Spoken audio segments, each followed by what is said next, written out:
I'm in Inglewood, living off Arborvitae. I'm on government assistance, and I run out of money, and I had to buy Pampers for Jelani. And I had $11.42 in the bank. And I remember wrapping my son in a towel for 2 days. I remember the second day, like you said, I had my hand on Jelani's stomach, and I said, "Don't worry, baby. Mommy will never be this broke or broken again."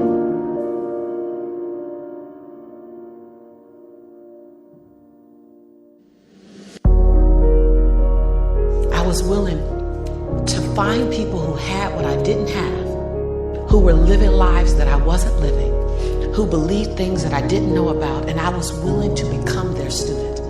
I got up every day and I ate a slice of humble pie. Your conviction, what you're passionate about, your conviction and your convenience don't live on the same block. So if you want to have a conviction for something, you have to sign up to be inconvenienced. The one thing we have to constantly remind ourselves is to create micro wins to get to our macro wins. That we go after the macro win, but we only look at the macro win. I want you to look at the micro wins and get 5 micro wins under your belt so you can create your macro win. We want to be liked. Well, I woke up and I like myself today, so your like is extra. My job is to like me first. I was willing to say every day, "Lisa, you like you? Lisa, are you proud of you?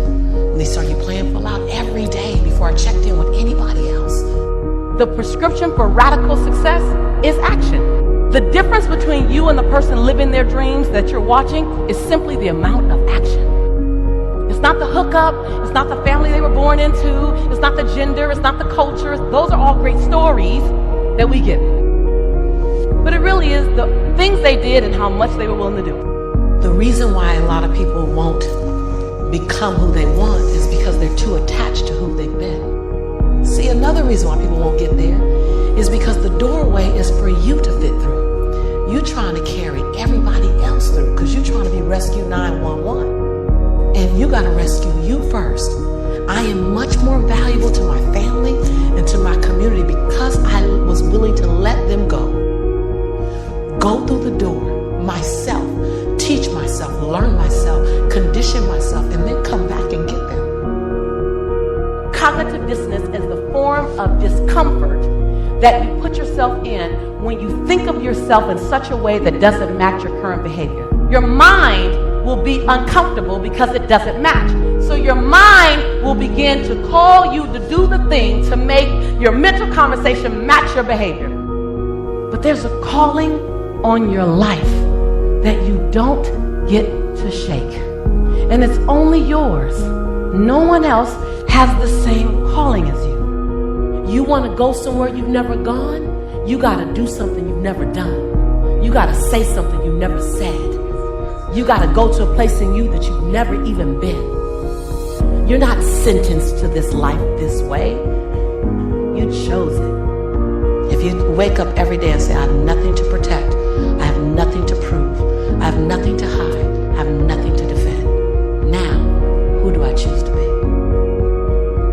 See, we're not supposed to tuck our dreams in on the pillow when we get up in the morning. We're not supposed to leave them at home.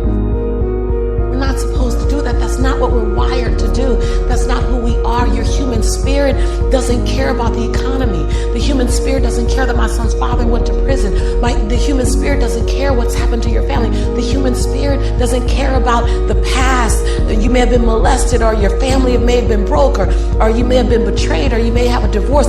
Your human spirit doesn't care about any of that. Your human spirit simply says, "What's our command for tomorrow?" Comparison is and will always be the thief of all joy. And so when you begin to look at people, look at someone as a model of who you can be by taking a piece of who they are, adding it to the uniqueness of who you are. What do you need to do more of? Who do you need to be more of? What do you need to evict from your behavior? You're at the edge, watching someone else live, wondering what it's going to be like when you jump without ever jumping. And I'm just here to tell you, jump.